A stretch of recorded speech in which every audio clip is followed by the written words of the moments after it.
Bien, volvemos entonces. Me escuchan y ven pantalla completa, ¿cierto? Sí, Bien.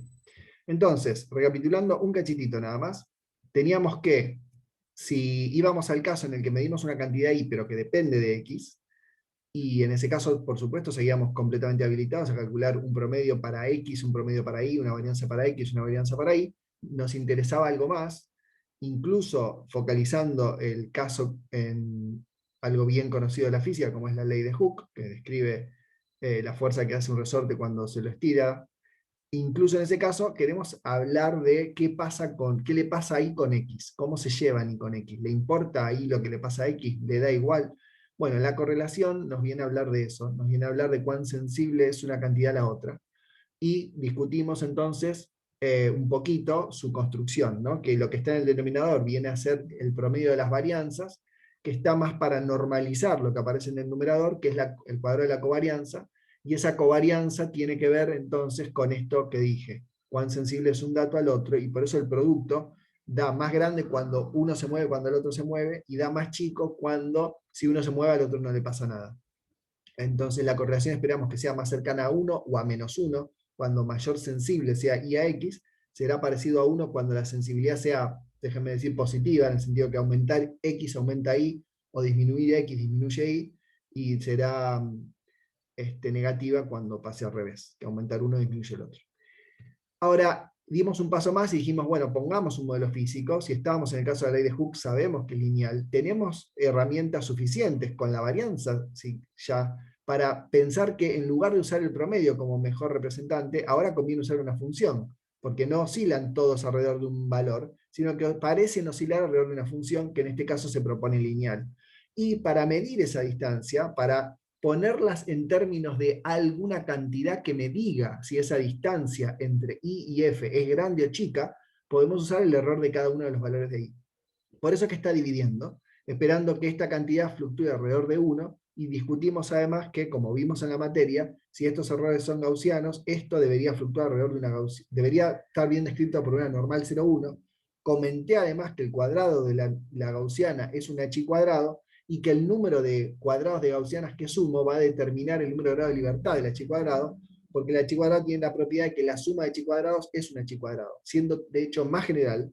Un h cuadrado de k grados de libertad más un h cuadrado de m grados de libertad es un h cuadrado de k más m grados de libertad. Eso que acabo de decir, comento ahora que no dije antes, no contradice el teorema central del límite. Alguien podría estar pensando, pero pará, ¿la h cuadrado no tiene varianza bien definida? Sí, la tiene. La esperanza del h cuadrado es el número de grados de libertad. Y la varianza del h cuadrado es 2 veces el número de grados de libertad. Tiene esperanza y varianza bien definida. Bueno, entonces, el teorema central del límite nos dice que si vos estás con una variable aleatoria que tiene varianza bien definida, la suma de muchas variables aleatorias con esa distribución debería tender a una gaussiana. Sí, dice eso. Pero me acabas de decir que la suma de chi cuadrados da chi cuadrados. Sí, también dice, también digo eso. Y no hay contradicción. Y la no contradicción está en que una chi cuadrado con un número de grado de libertad muy grande, que es lo que resultaría de sumar muchas chi cuadrados, es una gaussiana. O sea, lo que pasa con la chi cuadrado es realmente simpático, y es que se construye sumando los cuadrados de gaussianas, viene de la suma de cuadrados de gaussianas, y tiene una gaussiana cuando se suman muchas de ellas. O sea, viene del polvo venimos y al polvo vamos, la chi cuadrado de la gaussiana viene y a la gaussiana va. Bien, entonces tenemos una cantidad que nos permite determinar los mejores parámetros, mejores en este sentido, en el sentido de minimizar esto. Y vamos a ver en la materia que son mejores en un sentido mucho más amplio, porque minimizar esto es maximizar, como dije, una cantidad que va a ser central en la segunda parte, que se llama verosimilitud. Ahora, ¿qué pasa con esto? O sea, el método de cuadrados mínimos me dice que yo puedo obtener m y b de forma cerrada a partir de los datos.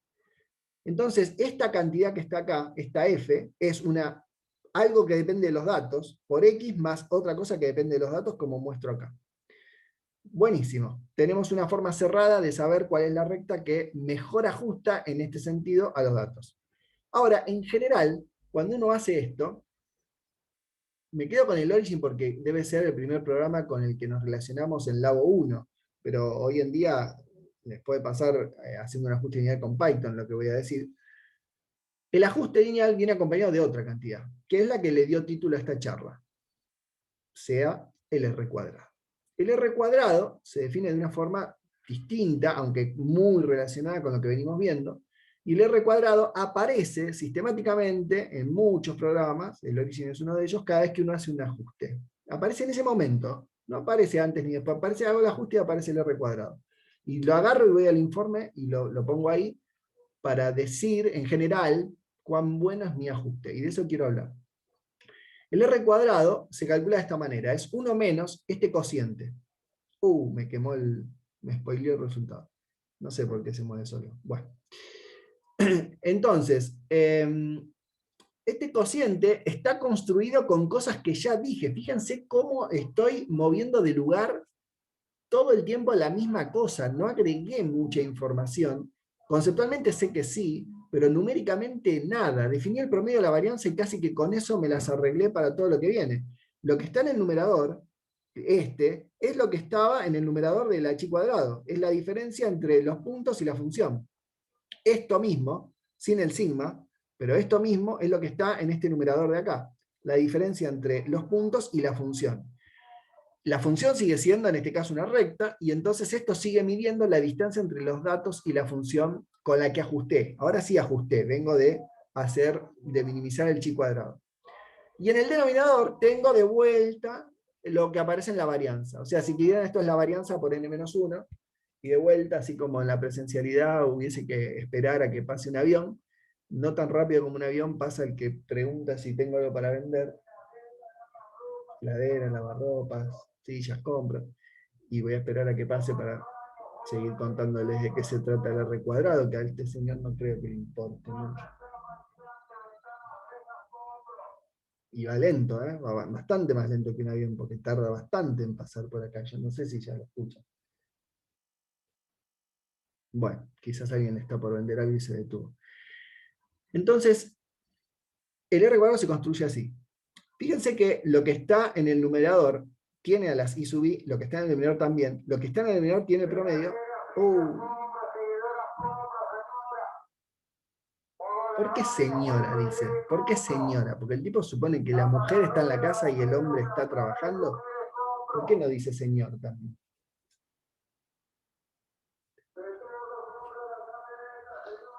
Siempre dice señor. Bueno. Entonces, esta es la construcción. Fíjense que no hay que matar a nadie por decir, o por pensar, quizás por decir sí, pero por pensar, que este número me está diciendo cuán bueno es el ajuste. ¿En qué sentido? Y me está diciendo cuán cerca están los I sub I de la F. La F es el ajuste, los I sub I son los datos. Cuando más parecido sea la F, o sea, cuando mejor la función F determine la esperanza de I sub I, más chico va a ser esto, y por lo tanto, si esto se parece a 0, cuando divido por esto, que no se tiene por qué parecer a 0, ¿no? Porque acá fíjense que está el promedio. Recuerden esto de acá abajo, si I sub I es 1, 2,2, 3, 4,2, 4,8, el promedio es 3, por ejemplo. Y entonces al 1 le restaba 3, al 2 le restaba 3, al 3 le restaba 3, al 4,2 le restaba 3 y al 4,8 le restaba 3. O sea, esto es un número, pero no tiene por qué ser chico. Ahora, este sí se puede hacer muy chico, porque acá, en lugar de restarle el promedio a cada I sub I, le resto lo que la función me predice para ese valor. Entonces, a este le voy a restar este valor, el de la recta que está ahí, el más cercano en distancia vertical. A este le voy a restar este. A este le voy a restar el mismo. Fíjense que acá la diferencia de este numerador da 0, porque el punto coincide con la recta. Acá es esta diferencia y acá es esta otra. Entonces, el de arriba está midiendo la distancia entre los puntos y la función.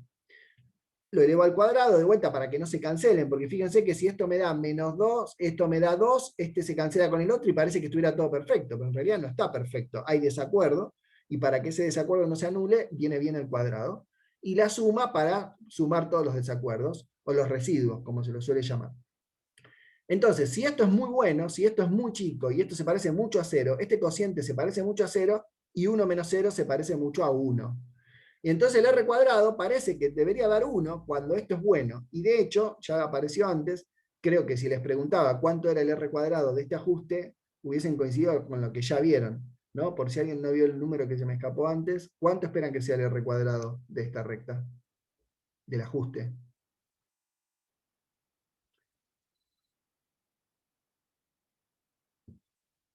Escucho. Muy cercano a 1. Muy cercano a 1. ¿Alguien espera otra cosa?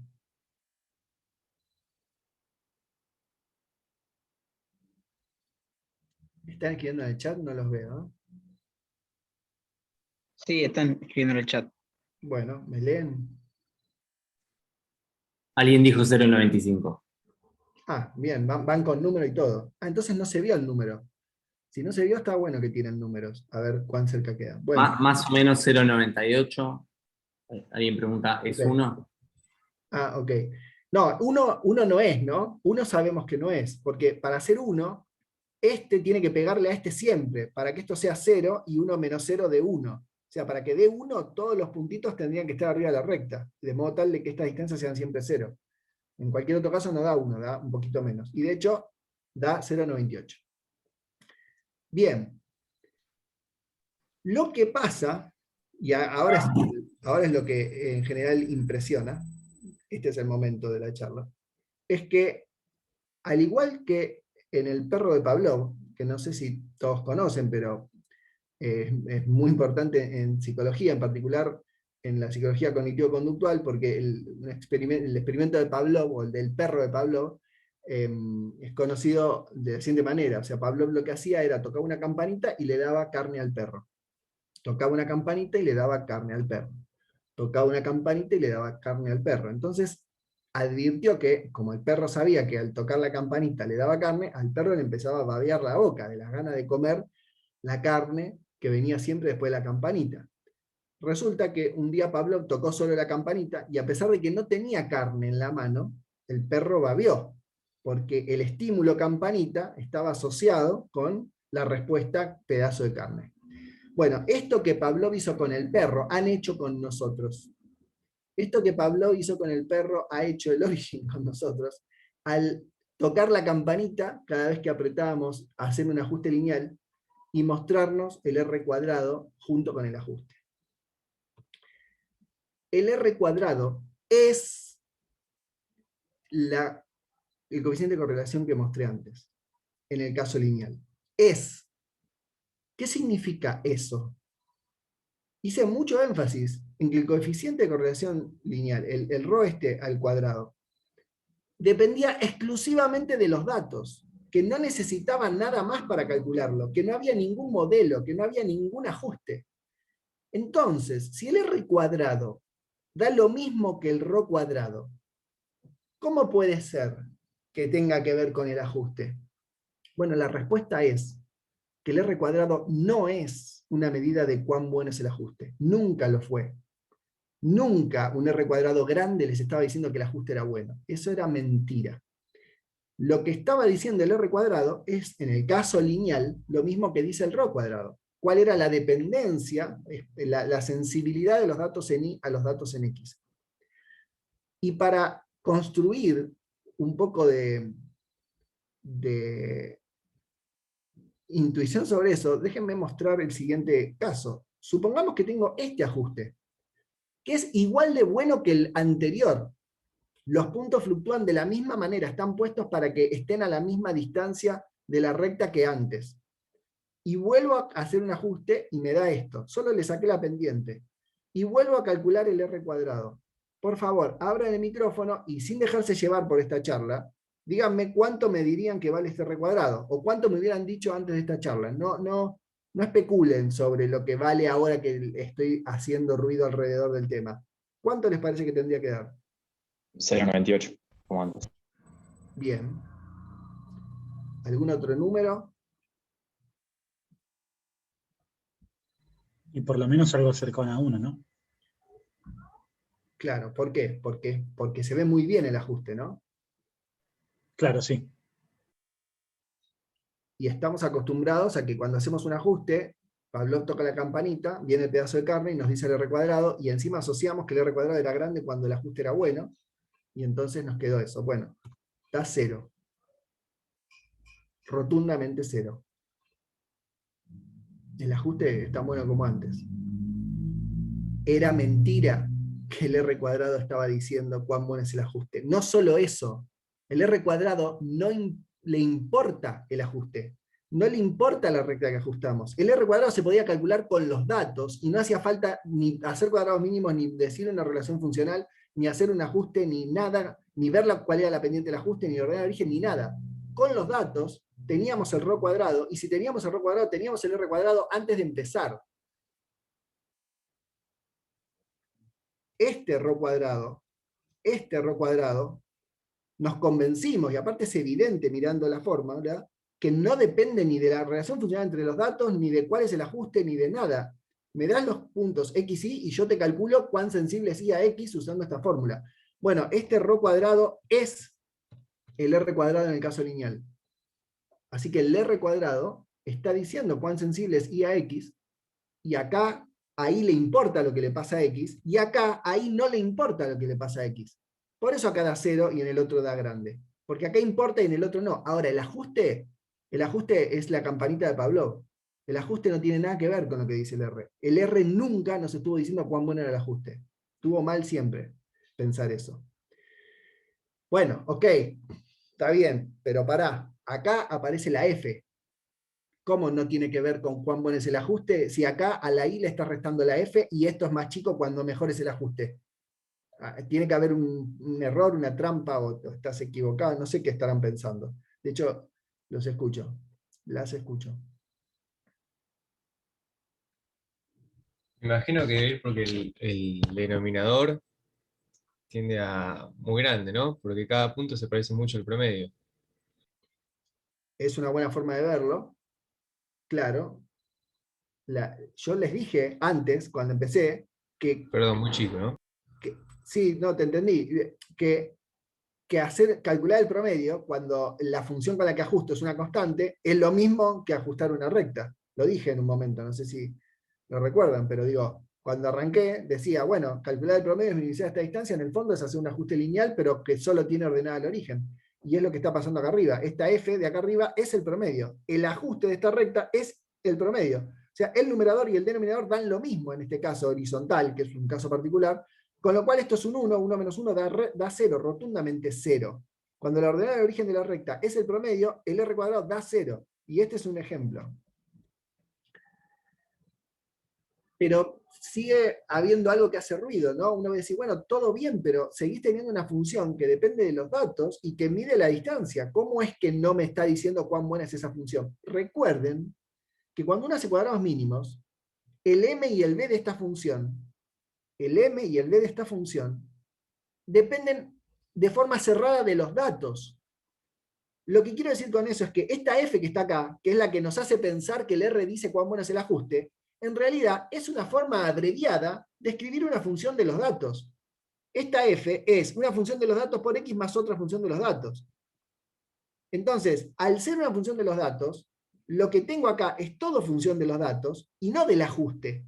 El ajuste es una forma abreviada, insisto, de llamar m y b a cosas que, como ya mostré, sabemos calcular de forma cerrada. Acá están, m depende de los datos, b depende de los datos.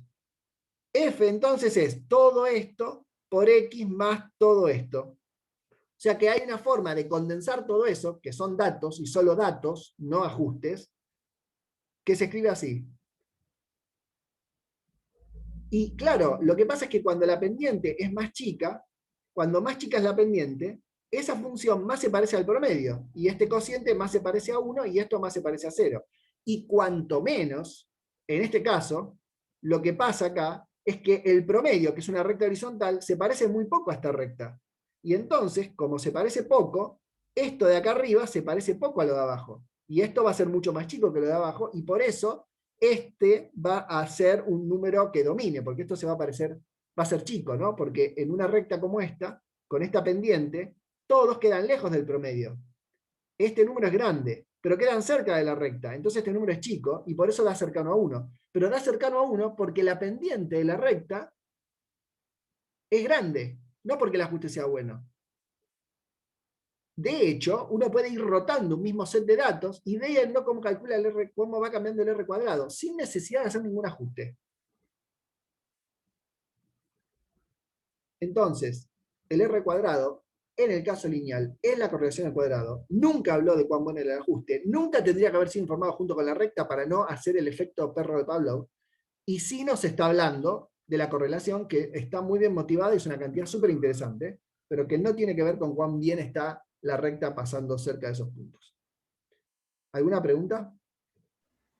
¿Alguna Darío, sensación que quieran sí, compartir? yo me quedé o sea, por lo que entendí, o bueno, capaz entendí mal, pero, o sea, vos acá está diciendo que todo está relacionado con los datos y entonces no estás haciendo un ajuste. Lo que digo es que no hace falta hacer un ajuste para calcular el R cuadrado. Lo que digo es que el R cuadrado es función de los datos. Vos me podés decir, el ajuste también. Sí, claro, el ajuste es función de los datos. Y por eso aparece acá, porque el ajuste es una forma resumida de escribir una función de los datos. Es una manera, es esta. Pero lo que digo es que para calcular el R cuadrado no hacía falta hacer un ajuste. El R cuadrado es una función de los datos que tenés y no de cuán bueno es el ajuste. Donde cuán bueno es el ajuste significa, cuando digo cuán bueno es el ajuste me refiero a cuánto se parece el valor predicho por la función a los datos. Bueno, acá se parece tanto como acá, y el R cuadrado da drásticamente diferente entre estos dos. Acá da casi 1 y acá da 0. 1, 0. ¿Y qué? ¿Acaso es mejor que este? No, es igual de bueno en términos de cuán bien el modelo describe los datos. Y está bien, el R cuadrado nunca tuvo la culpa. Como echarle la culpa a la carne de que Pavlov la llevaba junto con la campanita. De última echarle la culpa a Pavlov, que fue el que los relacionó. Darío, perdón. Darío, A mí me queda- Sí, No, está bien. vamos. Pregunta Tomás si querés, yo pregunto después. Bueno, dale, gracias. No, me queda muy claro lo que estás diciendo, pero todo cuando la f de x, y es lineal, ¿verdad? Sí, sí, sí. O sea, si no, el R cuadrado te puede dar otro tipo de información que la Sí. correlación no. O sea, yo digo ahí, ajustas Sí. por una cúbica y te va a dar 1 el Sí. el R cuadrado. Sí, sí. No, es cierto, lo dije varias veces y está bueno que lo digas vos también. Sí, es que acá está, ¿no? Para el caso lineal. Claro. Si el caso no es lineal, de hecho empieza a hablar de bondad de ajuste.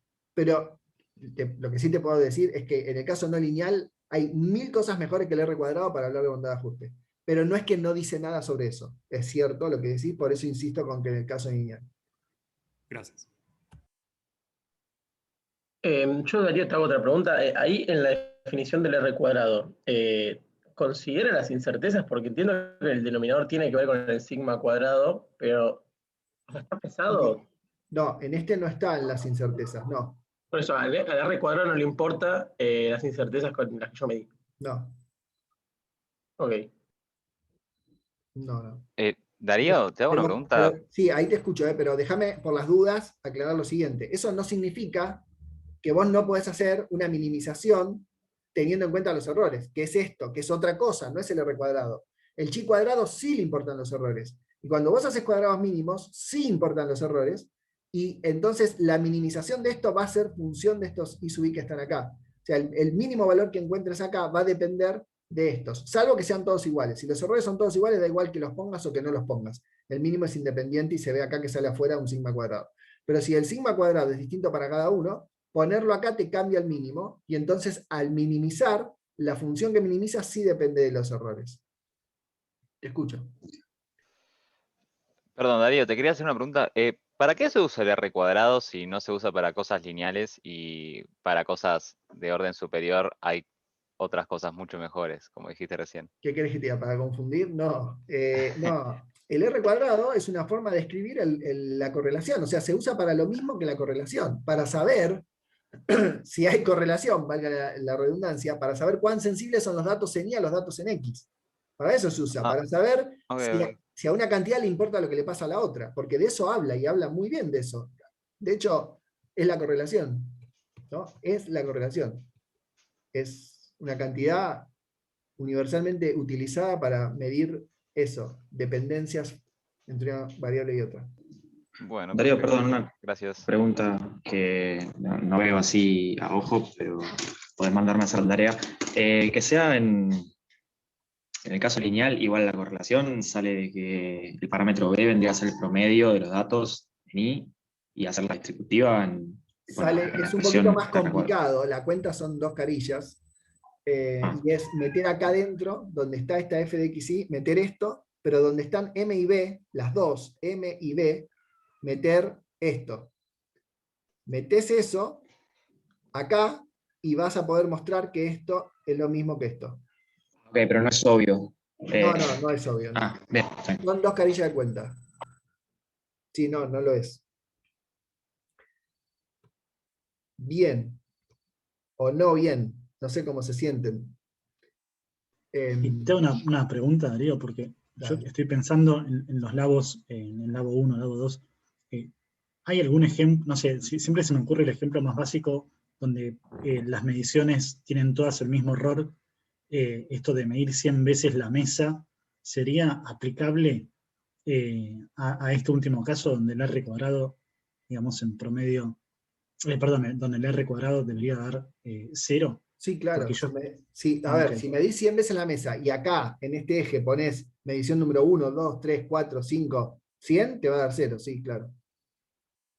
O sea, Bueno, siempre que voy a uses... revisar la práctica del labo 1.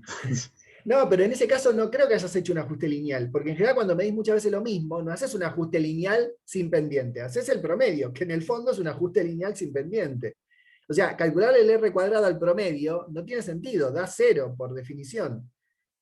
Porque el R cuadrado del promedio es meter el promedio acá, da 0 por definición. O sea, ahí no calculaste el R cuadrado. En Labo 1 calculaste el R cuadrado cuando hiciste un ajuste lineal de algo que tenía pendiente, que tenía dependencia lineal. Y por eso no te daba nunca 0, porque estabas en estos casos, no estabas en el otro. Estabas en casos donde había pendiente. ¿Sí?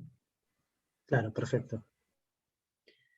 Perdón, Darío, una última, yo no sé si es una duda o es que ya estoy sorprendido, pero he estado en cursados donde para ajustes lineales te pedían informar el R cuadrado.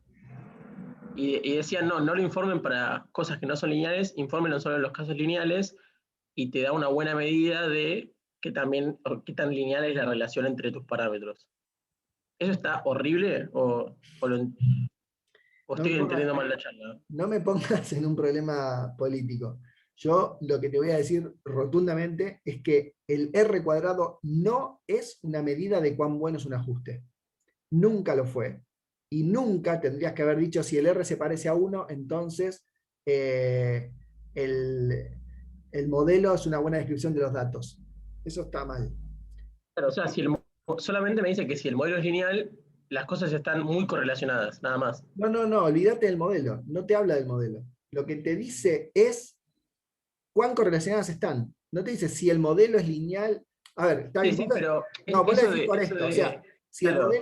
si el modelo es lineal, el R cuadrado es el R cuadrado. Por esto lo decís. O sea, lo que me dice. Ok, está bien. En ese sentido sí.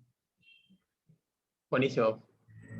Igual, gracias. Sí, sigo sorprendido, pero gracias. No, está bien. Es lo que pasa. Ya arranqué la charla diciendo que en el 2019, cuando contesto y Muriel y Agustín estaban presentes, pueden no dejarme mentir, hubo casi una revuelta, una pueblada para ir a hacer lo que haya que hacer para que esto no deje de pasar. Y bueno, estamos en eso. A ver. Perdón, Darío, ya sé que estamos pregunta tras pregunta, pero Sí, tengo de una hecho, última. Llevo 2 horas no es y una pensé última. que ocupaba una. Dale. Depende. A mí no me queda claro del todo esto de que el R cuadrado es igual a la correlación al cuadrado cuando es lineal, en tanto en cuanto la correlación no depende de la forma funcional. Hasta ahí estamos de acuerdo, o sea, da igual. Sí. Entonces me resulta raro lo de tengo algo que no depende de la forma funcional, pero cuando la forma funcional es tal, coincide con otra cosa. Cuando Sí. no depende de la forma funcional. Bueno, es que lo que está pasando es esto, ¿no? Que esta función es una forma abreviada de escribir cosas que son los datos. Entiendo, la pregunta va por este lado. Mis datos nunca van a ser posta una recta. Entonces, mientras menos se parezcan a una recta, más separado va a estar el R cuadrado del ρ cuadrado. No, entiendo tu punto. No, ok. Porque entiendo que en realidad es el modelo, no son los datos lo que hace que sea No, igual. está bien, no. Está bien, no. Está bien, está buena tu pregunta. No, yo lo que digo es, claro, no, déjamelo decir mejor, que es, si vos haces un ajuste, cuadrados mínimos, de una recta y obtenés los parámetros de la recta, el R cuadrado de esos datos te va a estar dando la correlación de esos datos. Eso no vale. Perfecto. Independientemente de si tengo una parábola, da igual los datos, qué forma tengan. Yo ajusto con una recta, meto esa recta en R cuadrado y eso me da el rho Claro, cuadrado. claro, pero no, Aunque tu sea punto un está muy seno lo bueno, que tu tengo. punto está muy bueno. El tema es que si vos acá, claro, entiendo lo que decís, si vos hicieras esta cuenta, no la llamemos R cuadrado esta cuenta, llamémosla de otra manera.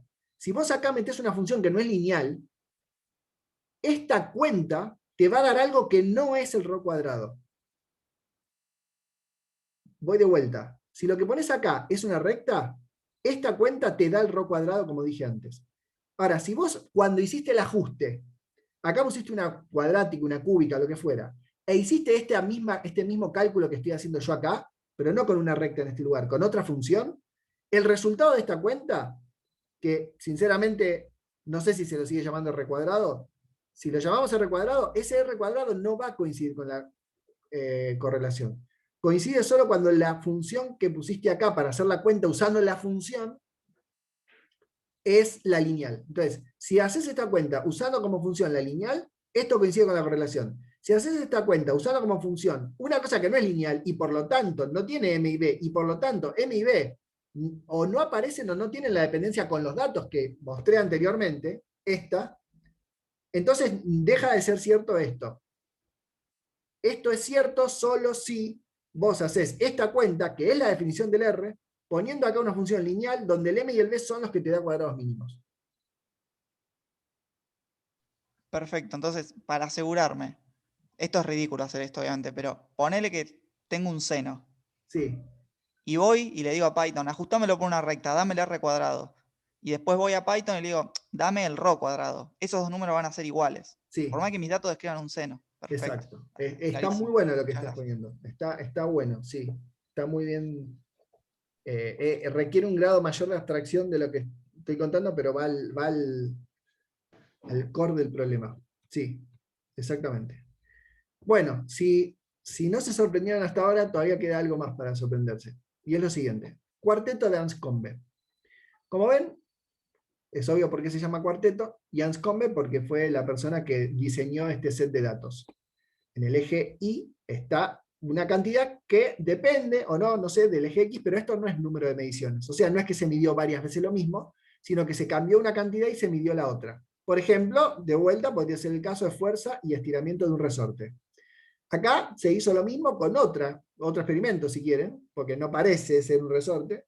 Acá se hizo otro y acá se hizo otro. Imaginen el experimento que quieran en cada caso.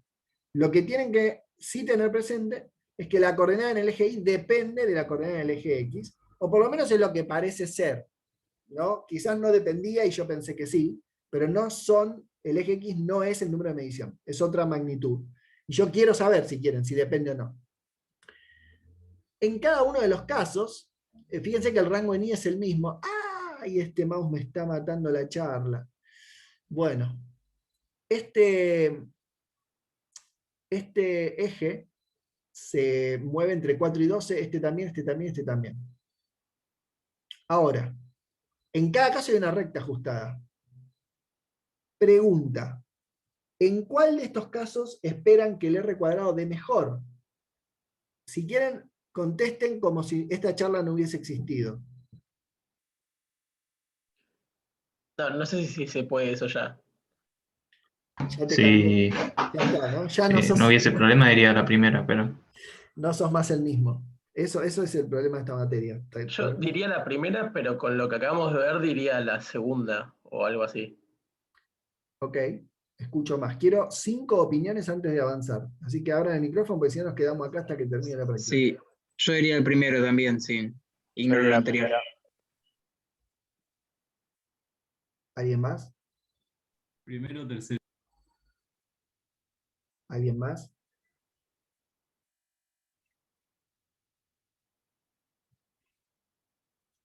Bueno, dije 5, van 3, faltan 2 opiniones. Yo también estoy team primero. Ok, que el primero tiene un mejor R cuadrado, ¿no? Eso es lo que están diciendo. Ok. Sí, sí, sí. ¿Una más? Yo diría el tercero, pero ya vi los R cuadrados. Ah, eso, está bien, si el mouse me spoileó ya 2 veces. Bien. Da lo mismo siempre. Y da lo mismo siempre, y estamos por supuesto en el caso donde no hacía falta que esté esa recta ahí azulcita arriba de los puntos para calcularlo. No importa cuál es la recta que los ajusta, podría haberlo calculado usando la correlación al cuadrado.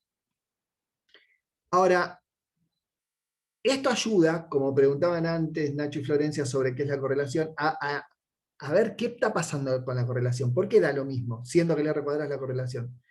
Bueno, acá claramente, ahí le importa cuando X aumenta y aumenta, con sus fluctuaciones, pero aumenta.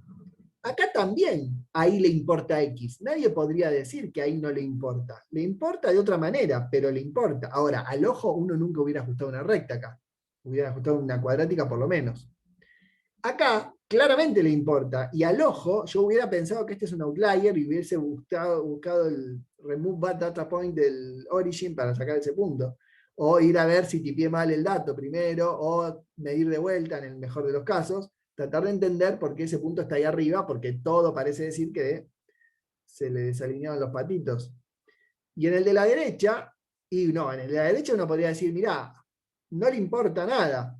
Mírenlo al revés. X no cambia cuando cambio Y. Cambio Y y a X no le importa. Así que acá yo espero que sea 0 la correlación. Pero cuidado, le importó un montón. O sea, en la vida real esto me lo imagino como un detector o un medidor de lo que quieran que estaba trabado en un rango dinámico que no era en el que yo lo quería medir, entonces no cambiaba, y de repente en 18, plum, se destrabó y tiró un valor que sí dependía de X. Bueno, en todos los casos el R cuadrado da lo mismo. Y da lo mismo porque este punto le da la sensibilidad que le faltaba para parecerse a esta curvatura también, y este otro de acá también. Ahora, no solo el R cuadrado da lo mismo, la correlación al cuadrado da lo mismo en el cuarteto de Anscombe, sino que el promedio de los valores en X, el promedio de los valores en Y, la varianza en X, la varianza en Y, dan lo mismo para todos los casos. La media en X es 9, la varianza en X es 11, la media en Y es 7,5 y la varianza en Y es 4,12. La correlación es 0,816 al cuadrado del 0,66 que estaba ahí. Y en todos los casos, la recta que mejor ajusta es la misma y es 1 medio de X más 3. Entonces, esto lo que debería producir es convencerse definitivamente que no hay mejor que el ojo para mirar los datos, que nunca me puedo quedar con si que la correlación fue buena, entonces el ajuste es bueno. Eso ya saben que está mal para siempre. Pero que si entonces la correlación es buena, los datos tienen una dependencia como yo supuse. Tampoco. Que si el promedio en Y o el promedio en X coincide, entonces los datos se parecen. Tampoco. Que si las varianzas en X o en Y son la misma, entonces el proceso viene de la misma distribución. Tampoco. Ninguna de esas cosas es cierta, porque todos estos cuartetos, o sea, este cuarteto, estos 4 plots, tienen el mismo promedio en X, el mismo promedio en Y, la misma varianza en X, la misma varianza en Y, la misma recta que los ajusta, el mismo coeficiente de correlación, y son claramente 4 procesos totalmente distintos. Entonces, ¿qué hacemos? Nada, o sea, todo bien, el R cuadrado entonces no me habla de la bondad de ajuste, ¿qué hago? Porque yo quiero saber si un ajuste es bueno o malo. Si no puse el R cuadrado, por lo menos reemplacémoslo con otra cosa. Bueno, hay un montón de otras cosas, y la materia se encarga de proveerles de varias de ellas, pero hay una que ya apareció, y sigo dando vueltas sobre lo mismo, y es el chi cuadrado. El chi cuadrado apareció en principio con una utilidad, que era la de ser una cantidad tal que si la minimizo, encuentro el valor de m y de b, tal que tenga el mejor ajuste a los puntos. Y efectivamente hace eso, y vimos que el m y el b tiene una forma cerrada que es función de los datos. Bien. Vimos además que el chi cuadrado es una gaussiana al cuadrado cuando estas cosas son gaussianas, y que está normalizada, es una normal 0,1, gracias a eso es una consecuencia de dividir por el error. pero como que no le sacamos todo el jugo, porque por ahora nos quedamos con el chi cuadrado como una cantidad que minimizada me dice el m y el b de la recta, que no es poca cosa, pero podemos hacer mucho más. Podemos decir, y el valor que toma, más allá de que sea el mínimo, el valor, ¿de qué me está hablando? ¿Se acuerdan que en la primera diapositiva agarré la varianza, la minimicé y saqué el promedio? Y después le dije, pero la varianza no es solo una herramienta para calcular el promedio. Ella en sí misma me está hablando de la dispersión de los datos. Bueno, acá pasa lo mismo. El chi cuadrado, además de ser una herramienta para encontrar los parámetros del ajuste, es también una cantidad que me habla de cuán bueno es el ajuste. Y este sí habla de cuán bueno es el ajuste. Tiene sus problemas, ¿eh? El chi cuadrado no es infalible. Hay cosas que el chi cuadrado no ve, de las que ahora no voy a hablar porque se hace infinita la charla, pero tiene sus problemas el chi cuadrado. Pero sí habla de bondad de ajuste.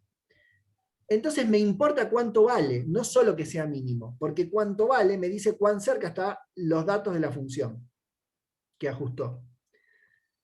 Y entonces ahora sí estaría bueno que Pavlov, en lugar de darme un pedazo de carne, ponga la chi cuadrado ahí en lugar del r cuadrado. Y de hecho lo hace, lo informa el chi cuadrado.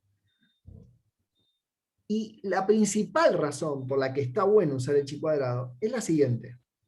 En esta materia, ya desde la guía 3, principalmente en la 4, nos enfocamos mucho en entender el concepto de distribución.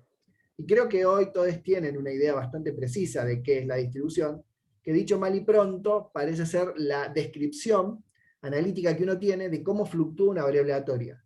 Entonces, conocer la distribución de una variable aleatoria es saber cómo espero que fluctúe. Resulta que esta cantidad chi cuadrado, la que minimizamos por cuadrados mínimos para encontrar el m y el b, es una variable aleatoria. Por supuesto que lo es. Porque, ¿cómo se construye? Agarrando una variable aleatoria, restándole una función, dividiendo por el error y sumándolas. Es la suma de variables aleatorias con distribución gaussiana elevada al cuadrado. Es una variable aleatoria. Lo que quiero decir con eso es que cada vez que hacen un ajuste, el chi cuadrado que les da es el resultado de una variable aleatoria. Pero eso hoy significa mucho para nosotros gracias a esta materia. Que el chi cuadrado sea una variable aleatoria significa, ¿se acuerdan la estrategia que siempre les proponemos en los problemas? Identificar quién es la variable aleatoria, y el segundo paso, ¿cuál es? ¿Quién es su distribución? Entonces, si yo identifico a esto como una variable aleatoria, y sé que su distribución es chi cuadrado, sé un montón, porque sé cómo tiene que fluctuar. ¿Qué significa que tiene que fluctuar así? Esta es la chi cuadrado de 3 grados de libertad. Les dije que la chi cuadrado dependía drásticamente del número de libertad. Si acá ponen un 3, que es lo que resulta, como dije, de ajustar 5 puntos con una recta que tiene 2 parámetros, esta es la distribución chi cuadrado. ¿Qué quiere decir esto? Esto quiere decir que, por ejemplo, si yo este experimento de medir 5 veces la dependencia entre y y x, lo repito 1000 veces, y cada una de esas 1000 veces hago el ajuste, y para cada ajuste obtengo un chi cuadrado, o sea, voy a tener 1000 chi cuadrados, uno por cada ajuste, y los pongo en un histograma, el histograma se va a parecer a esto. La estadística me predice cómo espero que fluctúen los valores de chi cuadrado de 1000 experimentos, 10.000, 100.000, los que quieran. Ahora, ¿cómo es que puede hacer eso la estadística? Porque la estadística me dice, mirá, yo te puedo decir qué distribución tiene esta variable aleatoria, si vos me decís qué distribución tiene esta. Y yo te digo, esta tiene errores gaussianos. Bueno, mirá, si esta tiene errores gaussianos, y esto es fundamental, la función f es la que determina la esperanza de esta variable aleatoria, o sea, f es un buen modelo, f es la verdad, entre comillas, es decir, las i provienen de una gaussiana cuyo mu es el que dice esta f, y además de una gaussiana cuyo sigma es el que está acá. Si todo eso se cumple, esto es una chi cuadrado, y te digo la forma cerrada de la distribución. El poder de haber hecho eso es que no necesito hacer 1000 experimentos para saber si el resultado es bueno o malo, porque la estadística ya los hizo por mí, hizo infinitos, ya sabe cómo se tiene que comportar. Entonces, ¿qué pasa en la realidad? Y esto es lo último. Hago un experimento, mido 5 puntos, le ajusto con una recta, le calculo el chi cuadrado haciendo esta cuenta, y me pregunto, ¿este chi cuadrado que obtuve es raro para los que yo supuse? Entonces vengo acá y digo, me dio 6 el chi cuadrado, pero yo sé que porque ajusté 5 puntos con 2 parámetros, la variable aleatoria chi cuadrado, de la cual yo tengo una única realización, proviene de una distribución que tiene esta pinta. ¿Cuán raro es, si tiene esta pinta, que me dé 6? Bueno, como es una variable aleatoria con distribución continua, es una variable continua, no tiene sentido cuál es la probabilidad de que dé 6. Ya lo discutimos mucho eso. Pero sí tiene sentido la probabilidad de que dé 6 o más, que traducido al lenguaje coloquial es, ¿cuál es la probabilidad de que yo haga un experimento como el que acabo de hacer y me dé lo que me dio o algo peor, más extremo, más raro? Esa es la integral desde el chi cuadrado que tengo hasta infinito. Esa cantidad se llama p-valor y aparece al final de la materia y es fundamental porque el p-valor me está diciendo cuál es la probabilidad de obtener lo que obtuve o algo más raro siendo verdadera la hipótesis nula. Entonces, en la vida van a ir todo el tiempo tomando la siguiente decisión. O soy una persona con mucha mala suerte y me dio grande el chi cuadrado porque justo los datos fluctuaron de esta manera, cosa que siempre puede pasar. El 10 es un valor posible para esta variable aleatoria chi cuadrado con 3 grados de libertad. Pero es raro, pero puede pasar y yo puedo tener tanta mala suerte que me tocó a mí. O no tengo mala suerte. Lo que pasó es que estuvo mal suponer que los datos venían de una recta y lo que estuvo mal fue decir que esta era la esperanza de estas gaussianas. Y si equivoqué eso, o equivoqué los errores, esta variable aleatoria que yo tengo no es una chi cuadrado como pensaba. La decisión de si tengo mala suerte o equivoqué la hipótesis nula es una decisión que está bueno que pueda tomar quien agarre el resultado de su experimento y no ustedes. Y la forma de que sea el otro el que decida por ustedes o haga sus propias decisiones sobre qué pasó es informar el p-valor. Porque el p-valor le está diciendo, mirá, o la probabilidad de que esté bien lo que yo pensé y me haya dado lo que me dio es esta. Vos fijate, quizás tengo mala suerte si el p-valor es chico y esto fluctúa a un valor muy alto. O quizás no tengo mala suerte, el modelo está mal y entonces fluctuó, dio alto porque la hipótesis nula, así la vamos a llamar en la guía 9, no se está cumpliendo. Entonces, para cerrar, en lugar del R cuadrado, podemos empezar por usar el chi cuadrado como medida de bondad de ajuste, y mucho mejor el p-valor que se obtiene a partir de ese chi cuadrado y su distribución. Y, perdón, pregunta, ¿cuál sería el criterio para decir a partir de este p-valor, digo, que está bueno y a partir de este p-valor está malo? Bien, bueno, es una discusión universal esa. Hay un criterio generalizado, pero que de hecho hay papers sobre de dónde viene ese criterio, que es decir que 0,05 es un valor a partir del cual vos aceptás o rechazás la idea de que tu hipótesis era falsa, era verdadera. El valor a partir del cual vos empezás a decir lo que pensé estaba mal se llama significancia, y es tema de la guía 9. ¿Sí? O sea, me parece que hay un montón de cosas acá para discutir. Yo no me quiero meter ahora ahí porque falta mucha construcción por delante para que se entienda bien. De hecho, siempre digo que si alguien entiende el p-valor bien, tiene que aprobar la materia, porque la verdad que entender el p-valor bien, que no es repetir la frase que acabo de decir, es mucho más, requiere entender todos los contenidos de la materia. Hay papers enteros diciendo que no es el p-valor. Hay revistas científicas prohibiendo que la gente informe el p-valor porque lo usan mal. Hay gente ajustando el p-valor para que la cosa dé bien, diciendo, bueno, si el p-valor me dice, hay un error muy común, lo digo ahora, pero porque es muy común, es decir, el p-valor me dice cuán verdadera es la hipótesis nula. El p-valor me dice cuánta razón tenía yo en decir que el modelo era lineal. Bueno, no. El p-valor no dice cuán cierto es lo que yo pensé. Nunca jamás va a decir eso. Y mucha gente lo piensa así, tanta como piensa que el R cuadrado es una medida de bondad de ajuste, y entonces optimizan el p-valor para los parámetros que tienen, de modo tal de que el modelo se parezca a los datos. Hay muchas cosas así. Y digo, es tan controversial el tema que hay muy buenos papers sobre qué es el p-valor, y hay revistas que dijeron, bueno, no aceptamos más que publiquen el p-valor porque trae más quilombo que solución. A pesar de que es, sin duda, la cantidad que por excelencia debería usarse como moneda de intercambio entre un experimento y otro, porque el p-valor lo puedes calcular independientemente de qué variable aleatoria estés usando. Si conoces su distribución, integrás desde el valor que obtuviste hasta infinito y listo. Podés hacer eso siempre. Y entonces podés comparar tu resultado con el de otro experimento, aunque haya sido totalmente distinto y sus variables aleatorias sean otras. es muy poderoso, pero usarlo bien no es fácil, y por eso digo, esperemos más para construir la idea de p-valor. Hoy solo quería deconstruir la de R cuadrado. Darío, te hago una consulta. Sí. El p-valor depende de la distribución, o sea, depende de asumir algo sobre estas variables y, ¿no? Bueno, dado una realización de tu variable aleatoria, depende de la distribución de esa variable aleatoria. En ese sentido, sí. Pero hay otro sentido. ¿Hay alguna forma de... Claro, yo me refería particularmente en ese sentido. ¿Hay alguna forma de independizarse de eso? Bueno, es que sí. O sea, de calcular o estimar un p-valor sin tener que decir la hipótesis, por ejemplo, como vos decías, esto de los errores son gaussianos. Porque a mí lo que me choca es, es pero eso, si no tenés, asumir que son claro, gaussianos. Pero no, si no tenés la distribución de la variable aleatoria, no tenés una forma de calcular cuál es la probabilidad de que te dé lo que te dio o más raro. O sea, el p-valor por definición es la probabilidad de observar lo que observaste o algo más extremo. Para calcular esa probabilidad necesitas conocer su distribución. O sea, si vos podés calcular la probabilidad de la cantidad de alguna otra manera que no sea a través de la distribución, podés calcular el p-valor. O sea, la respuesta a tu pregunta es, bueno, si no tenés la distribución, buscate otra manera que no sea a través de la integral de la distribución, de calcular la probabilidad de que pase lo que te pasó o más raro. Si encontrás eso, tenés el p-valor. Y si querés te digo una súper ineficiente. Poné que vos decís, mira, yo tengo una variable aleatoria.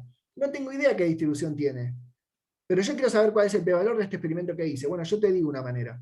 Repetí 1000 veces el experimento, 100 si querés, hacete un histograma y fíjate cuántas veces te dio más alto que lo que te acaba de dar. Y ese es el p-valor de Claro, ese. justo a ese punto quería ir. Lo que te quería consultar en particular es, ¿qué pasa si yo no puedo repetir muchas veces eso? Pero pará, vos me ¿Qué seguís pasa si yo, preguntando dado por... una muestra, Pará. quiero calcular ¿Sos el p-valor? ¿Es Santiago? posible eso? ¿Santiago Sí. está hablando? Porque me seguís preguntando por tu Sí. laburo. O sea... No, es que es totalmente esto, no sé. Pero bueno, igual si no te pero- parece, no. No, lo que me parece Perdone. es que el p-valor es algo que entenderlo bien hoy es ineficiente, porque faltan 3 guías para construir conceptos que están en el centro de la definición misma del p-valor. Entonces, cualquier discusión que tengamos ahora sobre el p-valor me va a llevar inexorablemente a la utilización de conceptos que todavía no construimos. Lo que sí puedo es hacer esto, comentar que hay una cantidad que se llama p-valor y que es interesante y que tiene estas propiedades. Pero créanme que entender bien qué es el p-valor implica entender bien toda la materia. Así que no es pertinente darle muchas vueltas de tuerca ahora. Yo sí quiero darle todas las vueltas de tuerca que haga falta a qué es la correlación y qué es el R cuadrado, o mejor dicho, qué no es el R cuadrado, porque de eso se trata la charla. Siempre que de esta charla me quedo con la sensación de que abre más puertas de las que cierra. Y eso está bueno como disparador, y más cuando se trata de gente que está cursando estadística y esas puertas que acabamos de abrir hoy, me comprometo a cerrar antes del final, nos comprometemos, no solo yo estoy dando esta materia, a cerrar antes del fin del cuatrimestre. Pero a veces contar esto fuera de la materia genera eso, genera la sensación de que hay un universo de cosas por aprender, que de hecho es cierto, y un universo de cosas por deconstruir, no solo el R cuadrado, sino como apareció acá, ¿no? El p-valor, el chi cuadrado, la bondad de ajuste y muchas cosas más. ¿Más preguntas? Yo te puedo consultar algo, Darío, es sobre el R cuadrado. Sí. Muchas veces cuando se habla del R cuadrado, quizás en mi lado 1, por ejemplo, sí que se fue un poco más cuidadoso cuando se dio el R cuadrado y se dijeron, miren los datos, da igual el R cuadrado, pero algo que se repite en todos los labos, creo, es esto de el R cuadrado, si da menos de 0,99x, está mal, o lo que sea, o cosas así. ¿Sale de algún lado eso? O sea, sí, claro. ¿De dónde viene? O sea, tenga que ver con la correlación o directamente con, o sea, ese número, porque el de P, por ejemplo, el del p-value, yo tengo alguna intuición de por qué, pero el del R cuadrado nunca nadie me dijo, che, mirá, es el 99 por esto, porque mirá este ejemplo, o si no, esta cuenta. Pasa que es muy difícil justificarte algo que está mal, ¿no? Menos mal que nadie te dijo por qué más de 9,9, porque es mentira que tenga que ser más de 9,9 para que el ajuste sea bueno. Sería No, está bien, justificar no, algo no es más falso. de 9,9, pero me refiero, si te da, Sí, si ya a mí sé el que p-value me da 0,05, entiendo lo que significa. Es que de acá para arriba, bla, bla, bla, bla, bla, bla, bla, etc. Estadísticamente entiendo a qué se refiere. Pero ¿Estás con el r seguro? Pará. cuadrado, Bueno, no importa, dale. bueno, no estoy 100% seguro, pero Ok, ok. tuve una larga... o sea, mi trabajo del AO5 fue eso, o sea, nos hicieron como darle mucha bola al r cuadrado, al Bien. p-value. Pero el r cuadrado no entiendo si me da 0,98, que el coeficiente de correlación en general me dé 0,98, ¿qué significa? O sea, ¿es muy correlacionado, poco correlacionado? ¿Con qué porcentaje? ¿Con qué fidelidad? Ok. ¿Qué distribución estoy evaluando? A eso voy, o sea, ¿qué? Bueno, distribución no estás evaluando ninguna. Y la Claro, es como el única, p-value. claro, no, la única medida que te puedo dar para saber si es grande o chico es una trivialidad, pero es todo lo que uno sabe sobre la correlación. Es que este número está acotado entre 0 y 1, entre -1 y 1, perdón. ¿Sí? Entonces, está acotado entre -1 y 1. Que cuando te acercás a 1 la correlación es más grande y cuando te acercás a 0 es más chica. Estoy diciendo obviedades. ¿Sí? Ahora, si vos querés ponerle un corte a partir del cual pasa algo, primero me tenés que decir qué esperás que pase a partir de ese corte para decirte dónde podríamos pensar en poner el corte. Yo Sí, no perdón, vi... reformulo, Dale. porque no quiero saber un corte. Yo quiero saber ese 0,98, ¿qué me está diciendo? Además de que, bueno, porque me refiero, el p-value, si yo te doy un valor de p-value, lo sepa yo o no lo sepa, podés saber exactamente qué está diciendo. Está diciendo, mirá, la probabilidad de que tu experimento haya dado, o sea, sea tan extraño o menos extraño para no ponernos tan numéricos, es esta. Pero el r cuadrado 0,98 me está diciendo, 0,98 ¿qué? Te está diciendo que... ¿De cuántos experimentos? Si yo variaba mis datos, o sea, me explico como... No, por eso me voy a repetir un poco con lo que te voy a decir. Lo que te voy a decir es que de todas las relaciones posibles, o sea, vos imaginate que X e Y es una pareja. Son dos personas ¿no? que están en pareja. Bueno, si vos agarrás una población de 1000 pares, de 1000 parejas, y vos clasificás cuán bien o mal se llevan esas parejas, ¿no? Entonces, no sé, los entrevistás, le haces preguntas, cada uno te contesta ahí, mirá, a veces nos peleamos por esto, a veces estamos re bien por esto otro, y vos quisieras cuantificar la relación entre ellos, o sea, cuánto le importa a uno de la pareja lo que le pasa al otro. Y hicieras un histograma con una variable que a vos se te ocurre que mide eso. Y después la normalizás en el sentido que decís, bueno, a esta variable la voy a dividir por lo que haga falta para que se fluctúe entre -1 y 1. Entonces, a partir de ese momento, lo que vos tenés es una regla que mide cuánto le importa a uno lo que le pasa al otro. Es una regla universal, medida sobre una población, que yo sé que va entre -1 y 1. ¿Qué significa 1? Esta pareja es la que más le importa a uno lo que le pasa al otro, porque da 1. -1. -1 significa que cuando a uno llora, el otro se ríe. Y cuando el primero se ríe, el otro llora. Eso significa -1. 0, que podrían no ser pareja y daría igual, porque básicamente a uno no le importa lo que pasa con el otro. Ahora, ¿qué te estoy diciendo con eso? Te estoy diciendo que saber que va entre -1 y 1 te da una medida de si el valor que vos obtuviste se parece mucho a una correlación perfecta, o sea, que le importa todo, que es un 1, o le importa todo, pero al revés, que es un -1. Mucho más que eso, en este momento no se me ocurre, o sea, porque para eso lo que vos necesitarías sería como una distribución de la variable aleatoria correlación. Exacto, eso es lo que estaba pensando. O sea, Claro. no puedo asumir que es uniforme. Pero entonces, sí, la correlación como una métrica me permite minimizarla para, en algún caso es razonable minimizar. Como no es razonable maximizar un p-value, sí podría ser razonable minimizar la correlación para ver dos modelos.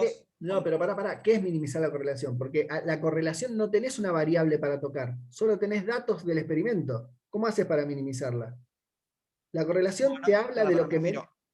Quiero comparar, tengo 27 variables. Sí. Y quiero minimizar la cantidad de variables, entonces quiero eliminar cosas que son dependientes de las otras. Entonces puedo poner ciertos threshold y eliminar las que tienen una correlación alta. Ok, sí, ahí hay ¿Eso es otro razonable, problema. por ejemplo? Ahí hay otro problema en el que, sí, ahí entramos en otro problema que es que si correlación implica causalidad, que es otra charla. No, hablo de dependencia, ¿no? O sea, No, de dependencia sí, está bien. Y eso se usa mucho. A ver, doy un ejemplo en medicina, donde la relación entre la causa y el efecto de algunas enfermedades es realmente muy, pero muy difícil de advertir. Se usa mucho la correlación para hacer lo siguiente. Imaginen que tienen una base de datos gigante, que agarraron a 10.000 personas y desde que nacieron hasta la edad adulta le fueron midiendo un montón de parámetros. ¿Sí? La altura, el peso, el ancho de la espalda, el tamaño, no sé, de las vértebras. En el caso de los bebés eso sucede mucho. No solo un bebé recién nacido, con los fetos, también hay un montón de mediciones que se hacen durante todo el embarazo para predecir posibles patologías, ¿sí? Después de que el feto se transforme en un bebé. Entonces, en ese estudio, lo que uno tiene es una base de datos gigante y grafica todo contra todo. A ver en dónde veo alguna correlación, a ver en dónde aparece alguna cosa que sea sensible a otra. Y así aparecen cosas que decís, ¿qué tiene que ver el espesor? No me acuerdo ahora cómo se llama. Bueno, ahora no me acuerdo el nombre, pero es como el espesor en la columna vertebral cuando está en el segundo mes el feto, y eso correlaciona con la probabilidad de síndrome de Down, por ejemplo. O sea, hasta donde yo sé, nadie entiende por qué eso. Yo, ignorante sobre el tema, creo que nadie sabe por qué, pero sí se sabe que hay una correlación. Y entonces miden esa cantidad, que ahora no me sale el nombre, bueno, pero miden eso, y si está en 2 milímetros, la probabilidad de que signifique síndrome de Down es muy baja, y si está en 6 milímetros es más alta. No, que no implica, ¿no? No es que 6 milímetros implica, no, y 2 tampoco, no es un sí solo sí, pero hay correlación. Bueno, eso se usa mucho en un montón de disciplinas para predecir cómo una variable es sensible a otra, incluso cuando no tengo idea por qué esa sensibilidad. Eso se usa mucho, y bueno, a veces se usa bien, a veces se usa mal, como todo, ¿no? Como a nosotros también nos pasa. Seguro que yo uso mal cosas que creo que entendí bien. Bien, perfecto. 10 puntos. Gracias.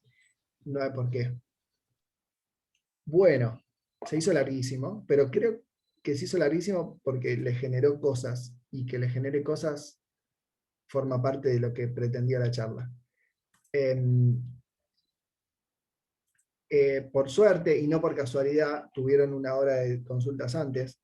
Me olvidé de agradecerle que todos le agradezcamos a Agus y a Miguel, que además de poder, cosas que Agustín y yo no podíamos, se coparon en arrancar antes y contestar consultas. Entonces, con esto el ejercicio 8 de la guía 4 está hecho, y la verdad es que lo único que queda de la guía 4 para terminarla son los problemas, los últimos 3 problemas de la guía, que son el 10, el 11, 9, 10 y 11. Estoy con la guía. Pero si se fijan, esos últimos 3 problemas son sobre un mismo tema, y el tema es distribución multinormal.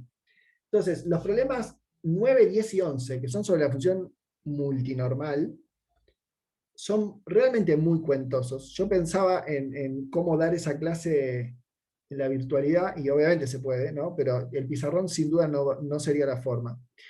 Y si bien hay muchas cosas interesantes que discutir ahí, hay muchas cuentas que hacer ahí. Entonces, lo que anticipo es que lo que refiere al parcial, con la guía 4 vamos a llegar hasta el problema 8.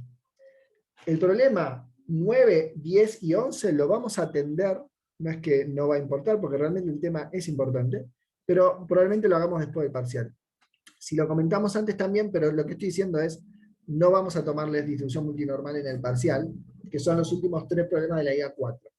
Y lo que sí tenemos es una guía 5, que si se fijan, si la miraron, si ya la bajaron, la guía 5 tiene 6 problemas, y los primeros 3 son computacionales. Como comentaba antes, son computacionales porque el teorema central del límite es computacional la forma de visualizarlo, y están muy fuertemente invitados a tratar de visualizar lo que los problemas 1, 2 y 3 les proponen. Es muy interesante hacer eso, y es bastante fácil de hacer con la computadora. No son problemas para entregar en esta cursada, pero lo han sido en otras. sepan que esos podrían ser el problema 1, 2 y 3 de la guía 5, problemas computacionales para entregar. Están en la guía un poco para que consideren que esos problemas son parte de la guía, son parte del aprendizaje que queremos que tengan en esta materia. Háganlos, siéntense en la computadora y fíjense lo que esos problemas les proponen. Y respecto de los últimos 3, vamos a hacer algún comentario en la clase que viene, y con ese comentario de la clase que viene estamos, en el sentido de que hay un problema para resolver, 2 problemas para resolver el pizarrón, y cubriríamos lo que vamos a hablar de teorema central del límite. La clase de Ricardo sobre teorema central del límite atiende de lleno uno de esos 3 problemas computacionales, y con la próxima vamos a cubrir 2 problemas que no son computacionales, pero que están en esa guía. Y con eso, insisto, el martes que viene cerramos la guía 5, porque esa siempre estuvo pensada para una clase, es una guía muy corta. Hoy cerramos la 4, entonces el viernes de la semana que viene tenemos consultas. Necesitamos entender cuántas consultas tienen, cuánto tiempo hace falta para eso. Ahora nos está quedando media hora que podríamos seguir usando para eso. Entonces, como hacemos siempre, insistimos con el uso del grupo de Google que armamos para no solo que ustedes intercambien información, sino nosotros entender cuáles son los problemas que hacen falta. También compartimos una planilla para que voten qué problemas les parecía interesante hacer, y preguntamos también en clase, y lo vuelvo a hacer ahora, cuántas consultas tienen quienes aún siguen conectados. ¿Tienen consultas?